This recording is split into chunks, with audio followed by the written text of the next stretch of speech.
جس کے پاس نیزے بھی ہیں، جس کے پاس بھالے بھی ہیں، جس کے پاس تلواریں بھی ہیں، جس کے پاس گھوڑے بھی ہیں، جس کے پاس سورما بھی ہیں، مگر حسین علیہ السلام نہ تلوار پر بھروسہ کرتے ہیں، نہ نیزوں پہ بھروسہ کرتے ہیں، نہ گھوڑوں پہ بھروسہ کرتے ہیں، نہ لشکروں پہ بھروسہ کرتے ہیں۔ حسین کا بھروسہ اللہ پر ہے، حسین کا اعتماد اللہ پر ہے۔ اللہ سجدے پہ سجدے حسین کرتے جا رہے ہیں، اور حسین کے سجدے ہیں کہ خدا سے قریب کر رہے ہیں، اور خدا ہے کہ ادھر سے آواز دے رہا ہے اذا اصابتہم مصیبہ قالوا انا للہ و انا الیہ راجعون۔ اللہ کے دوستوں کی، اللہ کے ولیوں کی، اللہ کے بندوں کی پہچان یہ ہے کہ جب ان پر مصیبت پڑتی ہے تو مصیبت پڑتے ہوئے وہ گھبراتے نہیں ہیں، وہ پریشان نہیں ہوتے۔ قالوا انا للہ و انا الیہ راجعون،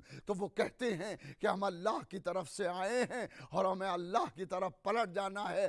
جہاں یہ تصور ہو، جہاں یہ خیال ہو کہ ہم اللہ کی طرف سے آئے ہیں اور ہماری بازگشت بھی اللہ کی طرف ہے، ہمیں پلٹنا بھی اللہ کی طرف ہے، تو وہاں پر نہ کبھی خوف طاری ہوگا اور نہ کسی چیز کا ملال ہوگا۔ خوف طاری اس وقت ہوتا ہے کہ جب انسان کو یہ احساس ہو کہ یہ دل میں کہیں اور گنجائش ہے۔ میں نے ابھی عرض کیا کہ خوف خدا اپنے یہاں پیدا کریں، خوف خدا اگر یہاں ہوگا تو کوئی دوسرا خوف نہیں آ سکتا۔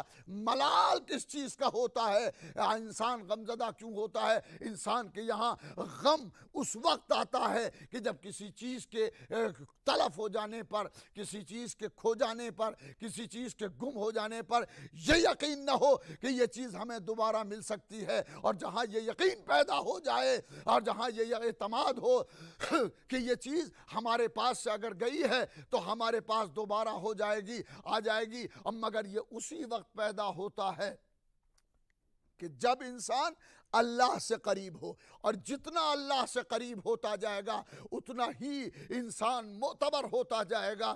حل اتی علی الانسان حین من الدہر لم یکن شیئا مذکورا، اور اس کے بعد قرآن کہتا ہے انا خلقنا الانسان من نطفۃ امشاج نبتلیہ فجعلناہ سمیعا بصیرا۔ بلا شبہ یقیناً ہم نے انسان کو پیدا کیا، انا خلقنا الانسان من نطفۃ امشاج، ہم نے ملے جلے نطفے سے انسان کو پیدا کیا، نبتلی ہے تاکہ اسے آزمائیں، آزمائش کریں، تاکہ اس کو آزما کے دیکھیں کیا آزمانا ہے۔ نبتلی ہے فجعلناہ سمیعا بصیرا، تو ہم نے اسے سمیع بھی بنایا، ہم نے اسے بصیر بھی بنایا، ہم نے اسے سنتا ہوا بھی پیدا کیا، ہم نے اسے دیکھتا ہوا بھی پیدا کیا۔ یعنی انسان کو خدا نے دو قوتیں عطا کی ہیں، دو بڑی قوتیں عطا کی ہے۔ پہلی قوت کا نام ہے بصارت یعنی دیکھنے کی قوت، اور دوسری قوت کا نام ہے سماعت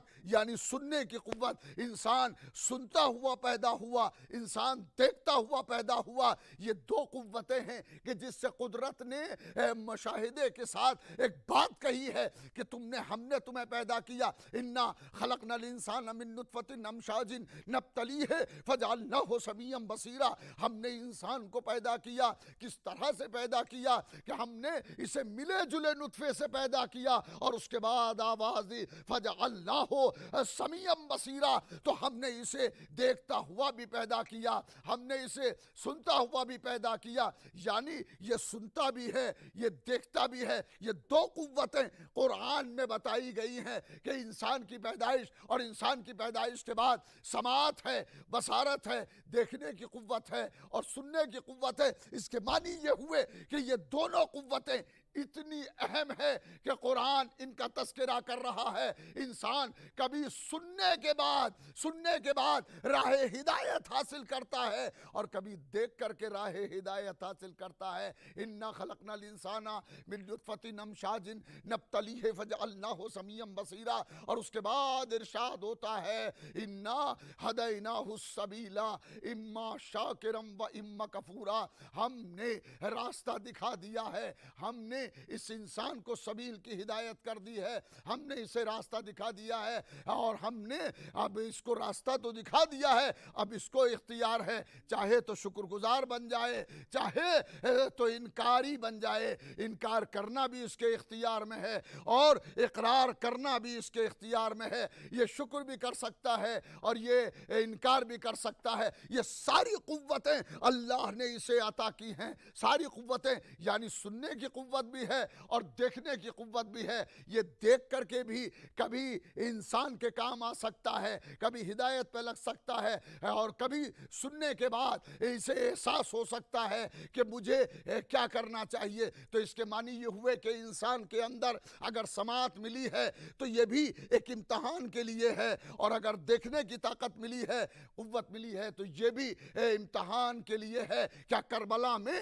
ایک چھوٹا امتحان تھا؟ نہیں، بڑا امتحان تھا، اور اس بڑے امتحان کی صورت یہ تھی کہ لشکر ایک طرف، حسین ایک طرف، اور لشکر چاہتے ہیں کہ حسین سے بیعت لے لیں، یعنی نبی کا نواسا ہے حسین۔ حسین وہ شخصیت ہے جو رسول کی گودی میں پلا ہے۔ حسین وہ شخصیت ہیں کہ جنہوں نے آغوش رسالت میں پرورش پائی ہے۔ حسین پروان چڑھے ہیں رسول کے گودی میں، رسول نے حسین کو تربیت کی ہے۔ حسین رسول کی بیٹی کے بیٹے ہیں، فرزند ہیں کس کے؟ جناب حضرت فاطمہ زہرا سلام اللہ علیہا کے بیٹے ہیں۔ حسین رسول کی بیٹی کے بیٹے ہیں۔ حسین علی علیہ السلام کے دل بند ہیں۔ حسین نبی کے نواسے ہیں۔ حسین علیہ السلام نے سرکار دو عالم پیغمبر اسلام محمد مصطفیٰ صلی اللہ علیہ وسلم کی آغوش میں تربیت پائی ہے۔ مزاج نبوت کا مزاج ہے۔ حسین کی عادتیں نبوت کی عادتیں ہیں۔ سرکار رسالت سے یہ سب چیزیں حسین علیہ السلام تک پہنچی ہیں، اور حسین کربلا کے میدان میں آئے ہیں۔ نہ حسین کے یہاں خوف پایا جاتا ہے، اس لیے کہ اس رسول کے نواسے ہیں، اس رسول کی بیٹی کے بیٹے ہیں، کہ جس رسول نے دشمنوں سے بھرا ہوا مکہ ہے، اور اس مکے کے اندر دشمن ہی دشمن نظر آتے ہیں۔ چند دوستوں کے، چند احباب، چند دوستوں کے علاوہ، چند مشفقوں کے علاوہ کوئی ایسا نہیں ہے جو پیغمبر اسلام کو امان دینے والا ہوتا۔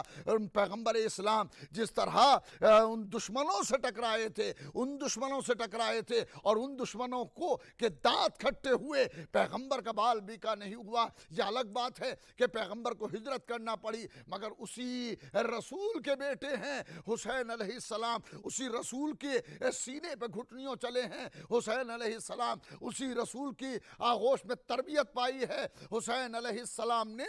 یہی سبب ہے کہ تربیت کا اعلیٰ نمونہ ہے محمد مصطفیٰ کی تربیت کا اعلیٰ نمونہ حسین علیہ السلام ہے۔ اور کربلا میں حسین اسی لیے اترے ہیں کہ تاکہ تربیت مصطفیٰ کو عام کر دیا جائے، تعلیمات مصطفی کو عام کر دیا جائے۔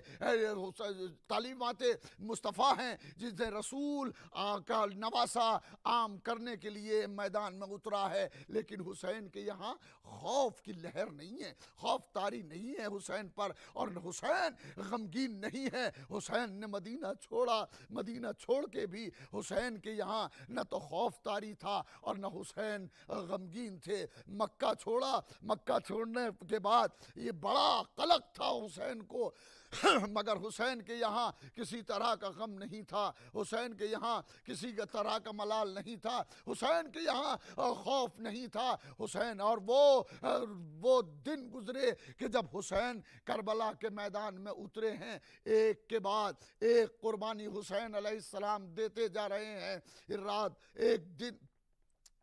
دن گزرتے گئے، وہ کربلا میں وہ رات آئی، وہ قیامت کی رات آئی جسے شب عاشور کہا جاتا ہے۔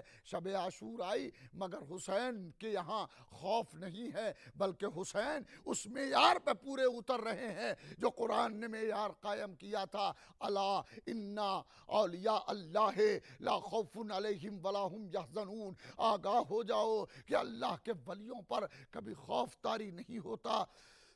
اللہ کے مقربین پر کبھی خوف طاری نہیں ہوتا۔ یہ مقربین پروردگار میں کون کون ہیں، حسین یہ بتانے کے لیے آئے ہوئے ہیں۔ یہ لشکر یزید میں تلواروں پر سیکل ہو رہی ہے، نیزوں کو تیار کیا جا رہا ہے، خنجروں کو آمادہ کیا جا رہا ہے، مگر حسین کے یہاں خنجروں کو آمادہ کرنا نہیں ہے، حسین کے یہاں نیزوں کو تیار کرنا نہیں ہے، حسین کے یہاں شمشیروں کو دیکھنا نہیں ہے، بلکہ حسین علیہ السلام کا عالم یہ ہے کہ حسین سجدوں پر سجدے کر رہے ہیں، حسین نمازیں پڑھ رہے ہیں۔ تاریخ نے لکھا کہ وہ پوری رات حسین علیہ السلام نے اس انداز سے گزاری کہ سجدے کر رہے تھے، قیام کر رہے تھے، رکوع کر رہے تھے، اور صرف حسین ہی نہیں بلکہ یہ حسین علیہ السلام کے جانباز سپاہی جو حسین علیہ السلام کے ساتھ آئے ہوئے تھے، وہ سب کے سب سجدوں پہ سجدے کر رہے ہیں،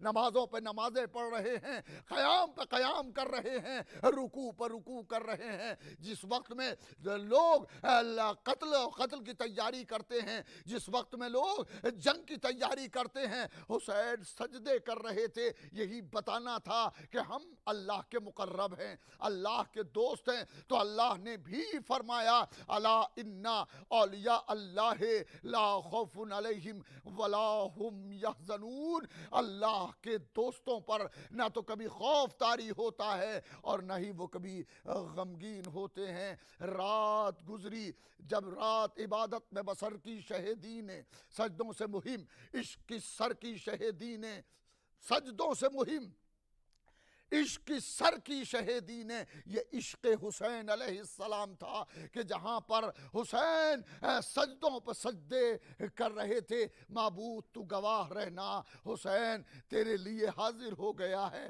حسین مقتل میں اتر گیا ہے۔ رات گزری، رات قیامت کی رات، یہ رات عبادت میں بسر ہوئی، اور اب جو سحر نمودار ہوئی تو امام نے فرمایا بیٹا علی اکبر جاؤ اذان کہو، اذان کہو۔ اے مولا اذان علی اکبر سے کہلا رہے ہیں۔ ہاں آج کی صبح اذان علی اکبر دیں گے، آج صبح سحر ہو رہی ہے، اس سحر میں اذان اگر کوئی دے گا تو میرا لال دے گا۔ کیوں؟ اس لیے کہ علی اکبر کی شکل رسول سے مشابہ ہے، علی اکبر کا لہجہ پیغمبر سے مشابہ ہے۔ آج لوگ اذان مصطفی کو سنیں، لہجہ مصطفیٰ کو سنیں، اور اذان آج حسین کا لال اذان دے رہا ہے۔ حسین علیہ السلام نے فرمایا بیٹا آج تم اذان کہو۔ میں یہاں پر رک کر کے کبھی کبھی سوچتا ہوں کہ شاید ایک مقصدیت حسین کی یہ بھی رہی ہو، مولا چاہتے ہوں کہ اذان آج علی اکبر سے کہلائی جائے، آج اکبر اذان کہیں گے اور آج اکبر اذان دے، تاکہ قیامت تک علی اکبر سے محبت کرنے والا اگر نماز صبح کو نہ اٹھ رہا ہو تو اسے اذان علی اکبر یاد آ جائے، اذان اکبر یاد آ جائے، لہجہ پیغمبر یاد آ جائے۔ ادھر علی اکبر نے اذان کہی، اللہ اکبر، ادھر لیلا کے منہ سے نکلا پروردگار اس آواز کو باقی رکھنا، اس آواز کو سلامت رکھنا، معبود یہ آواز سلامت رہے، معبود میرا لال سلامت رہے۔ مگر عزادارو شام ہوتے ہوتے یہ آواز دوبارہ سنائی نہیں دی۔ ہائے اکبر نے اذان کہی، اللہ اکبر، اللہ اکبر کے ساتھ نمازیوں نے نماز صبح کے لیے صفیں جمائی، اور ابھی نماز صبح تمام ہوئی ہے۔ حسین مصلی عبادت پر بیٹھے ہیں، اصحاب حسین مصلی عبادت سے بیٹھے ہیں کہ عمر سعد نے یہ کہہ کے فوج سے تیر رہا کیا، اے فوجیوں، اے میرے لشکریوں، گواہ رہنا کہ پہلا تیر حسین کی طرف میں پھینک رہا ہوں۔ یہ کہہ کے اس نے تیر رہا کیا، اور اس تیر کے ساتھ ایک تیر نہیں، ایک بار تھی تیروں کی جو حسین کے اعصاب کی طرف چلی، اور تاریخ نے لکھا کہ 32 سے 37 ناصر حسین علیہ السلام کے اسی حملے میں شہید ہو گئے۔ امام حسین علیہ السلام نے شہداء کو دیکھا، اپنے عزیزوں کو دیکھا، اپنے رفیقوں کو دیکھا اور ناصروں کو دیکھنے کے بعد فرمایا اے جانے والو تم جا رہے ہو، ہم بھی ان قریب آنے والے ہیں، ہم بھی تم سے ملحق ہونے والے ہیں۔ بھئی یہ صبح کی نماز اس طرح سے ادا ہوئی کہ حسین کے جانثار مارے گئے، حسین کے جانثار شہید ہوئے، اور اب حسین مصلی سے اٹھے، ایک ایک شہید کے سرانے پہنچے اور سر کو، بعض کے سروں کو زانو پر رکھ کے کہا جانے والو خدا حافظ و ناصر، حسین بھی آ رہا ہے، ان قریب حسین بھی تم سے ملحق ہو جائے گا۔ اور پھر ایک کے بعد ایک شہادت ہوتی رہی، فاطمہ زہرا کا لال ایک کی ہر ایک لاشے کو لاتا رہا، لاشوں پہ لاشیں حسین لاتے رہے۔ اور پھر اس کے بعد وہ مرحلہ آیا کہ ایک جوان بیٹا حسین علیہ السلام کا ہے جس کا نام علی اکبر ہے۔ علی اکبر نے آ کے بابا سے کہا بابا خدا حافظ، بابا ہمیں اجازت دے دیجئے، اے بابا اب ہم مقتل کو جا رہے ہیں، بابا اب مقتل کو سدھار رہے ہیں، بابا خدا حافظ و ناصر۔ بھئی اتنا کہنا تھا کہ امام نے فرمایا اے میرے لال، تجھے اگر اجازت لینا ہے تو خیمے میں جا اور اپنی پالنے والی سے اجازت لے، تجھے زینب نے پالا ہے، اپنی ماں سے اجازت لے، ام لیلہ سے اجازت لے، زینب سے اجازت لے۔ علی اکبر خیمے میں آئے اور خیمے میں آ کے ماں سے کہا اماں خدا حافظ و ناصر، اماں اب ہمیں مقتل کی اجازت دیجئے۔ اور جناب زینب سلام اللہ علیہا سے ہاتھوں کو جوڑ کے کہا اے اماں خدا حافظ، آپ نے ہمیں 18 برس تک پالا ہے، اب ہم مقتل کو جا رہے ہیں، اب ہم سدھار رہے ہیں۔ بس زینب کبریٰ اٹھی اور زینب نے گلے سے لگا کے صرف ایک جملہ کہا اے میرے لال، کیا 18 برس تک تجھے اسی لیے پالا تھا کہ میں تجھے مقتل میں بھیج دوں، تیر کھانے کے لیے بھیج دوں، نیزے کھانے کے لیے بھیج دوں؟ اے میرے لال کیا 18 سال تک اسی لیے پالا تھا؟ بھائی اتنا سننا تھا کہ علی اکبر نے کوئی جواب نہ دیا، صرف ایک سوال کیا اے پھوپھی اماں آپ مجھے مقتل کی اجازت نہیں دے رہی ہیں، مگر ایک بات بتائیں کہ اگر قیامت میں دادی سوال کریں گی کہ اے زینب تجھے اکبر پیارا تھا یا میرا حسین پیارا تھا تو آپ کیا جواب دیں گی؟ بھائی یہ جملہ سننا تھا کہ زینب تڑپی اور تڑپ کے بیٹے کو علی اکبر کو کلیجے سے لگایا۔ اے میرے لال خدا حافظ، تاریخ نے لکھا ہے کہ اکبر خیمے سے نہیں نکلے بلکہ ایسا لگتا تھا جیسے بھرے گھر سے جنازہ نکل گیا ہے۔ ہائے کوئی کبھی زینب لپٹتی تھی، کبھی ام کلثوم لپٹتی تھی، اور کبھی سکینہ لپٹتی تھی، کبھی ام لیلہ آ کے لپٹتی تھی، کبھی رباب کہتی تھی اے میرے لال مقتل کو جا رہے ہو۔ علی اکبر خیمے سے نکلے، فاطمہ کا لال کھڑا ہوا ہے، حسین کو اکبر نے دیکھا، بابا خدا حافظ و ناصر، بابا خدا حافظ و ناصر۔ یہ وہ مرحلہ تھا کہ حسین نے اکبر کو کلیجے سے لگایا اور کلیجے سے لگا کے کہا اے بیٹا یہ بوڑھے باپ کا بڑا امتحان ہے، اے بیٹا تم مقتل کو جا رہے ہو۔ اور پھر حسین علیہ السلام نے اپنے دل کو مضبوط کیا اور اس دوستی اور اس حق کی خاطر اکبر کو رخصت کیا کہ جس حق کے لیے قدرت نے کہا تھا الا ان اولیاء اللہ لا خوف علیہم ولا هم یحزنون۔ یہ بڑی سے بڑا سرمایہ جا رہا ہے، بیٹا جا رہا ہے، مگر حسین مغموم نہیں ہے، حسین رنجور نہیں ہے، حسین پہ حزن طاری نہیں ہے۔ اے میرے لال جاؤ دین بچانے کے لیے جاؤ آج مقتل کو سدھارو۔ باپ نے بیٹے کو اپنے ہاتھ سے رہوار پر سوار کیا۔ یہ تاریخ کا کلیہ ہے اور عجیب مرحلہ ہے کہ علی اکبر کو حسین علیہ السلام نے خود اپنے ہاتھ سے بازو پکڑ کے سوار کیا۔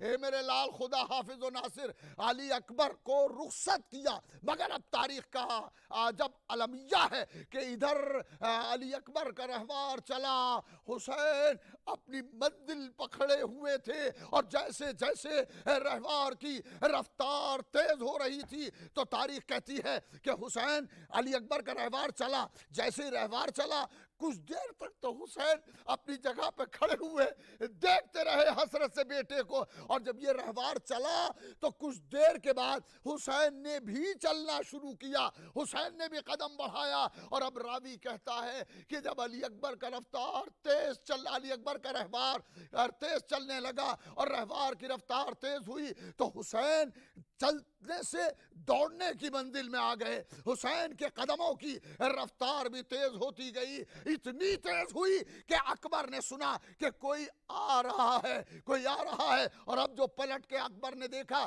تو دیکھ کے علی اکبر نے رہوار کو روکا اور رہوار سے زمین پہ آئے، اور کیا دیکھ رہے تھے کہ بوڑھا باپ تیزی سے کبھی ٹھوکر لگتی ہے، کبھی بابا گرتے ہیں، کبھی اٹھ کے دوڑنے لگتے ہیں۔ علی اکبر نے رہوار کو روکا اور روک کر کے زمین پہ اترے اور ایک سوال کیا، بابا آپ تو مجھے رخصت کر چکے، اے بابا آپ نے تو ہمیں رخصت کر دیا ہے، اے بابا آپ نے تو ہمیں رخصت کر دیا۔ یہ وہ سوال تھا کہ حسین نے اکبر کو جواب دیا، پہلے گلے سے لگایا اور ایک جملہ کہا، اے لال کاش تو صاحب اولاد ہوتا، اے بیٹا اگر تو صاحب اولاد ہوتا تو تمہیں اندازہ ہوتا کہ مقتل میں تم نہیں جا رہے، میرا کلیجہ نکلا جا رہا ہے۔ اے میرے لال بھائی اتنا کرنا، جب تک میرا اور تمہارا سامنا رہے ہمیں مڑ مڑ کے دیکھتے رہنا۔ ارے علی اکبر جا رہے ہیں مقتل کو، دوبارہ حسین نے سوار کیا، اکبر مقتل کو چلے اور مڑ مڑ کے اکبر دیکھ رہے ہیں بابا کو، حسین اکبر کو دیکھ رہے ہیں، اکبر حسین کو دیکھ رہے ہیں۔ اچانک وہ مرحلہ آیا کہ فوجوں میں حسین کا چاند گھر گیا، کوئی نیزہ مار رہا تھا، کوئی تلوار مار رہا تھا، اور حسین علی اکبر کی ایک گھٹی ہوئی آواز آئی، اے بابا آپ پر سلام۔ حسین آواز کی طرف دوڑے اور آواز کی طرف دوڑتے ہوئے یہ کہتے جا رہے ہیں، اینا علی، علی کہاں ہو، اے علی کہاں ہو۔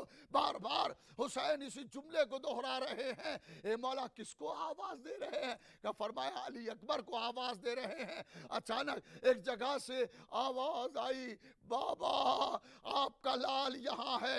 حسین تاریخ کہتی ہے کہ حسین اب رہوار پر نہ رہ سکے، بلکہ حسین رہوار سے زمین پر تشریف لائے اور دوڑے علی اکبر کی طرف، مگر اب راوی کہتا ہے کہ حسین دوڑے تو تھے مگر دوڑا نہ گیا، حسین سے دوڑا نہ گیا۔ اب ہمیں پاؤں الجھا، حسین زمین پر گرے اور گرتے ہوئے آپ حسرت سے بیٹے کو دیکھ رہے ہیں۔ 18 سال کا بیٹا، 18 سال کا بیٹا، اس کا لاشا، اس کا جنازہ سامنے پڑا ہوا ہے۔ 18 سال کے بیٹے کو دیکھا اور دیکھ کر کے حسین نے طاقت کو جمع کیا۔ حسین علیہ السلام اٹھے اور اٹھ کے پھر دوڑنا چاہا، مگر حسین پھر گر گئے۔